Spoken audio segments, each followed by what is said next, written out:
Tignan mo ako anak. Ako higit na sawing palad kaysa iyo.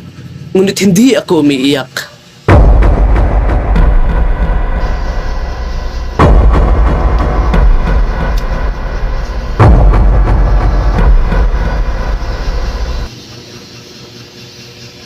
Ako si Don Santiago de los Santos, o kilala sa tawag na Kapitan Tiago.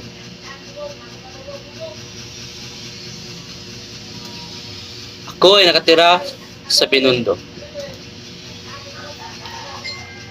Ika ng karamihan, ako ang pinakamayamang tao dito.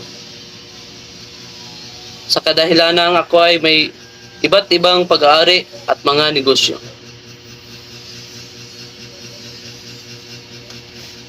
Mahilig ako sa tabako, subalit ako'y malusog. At ang aking asawa ay ang pinakamagandang si Pia Alba. Hindi kami nabiyayaan ng anak, kaya't lumapit kami kay Padre Damaso. Sa awa ng Diyos, kanyang ibinigay sa amin ang aming kaisa-isang anak, si Maria Clara.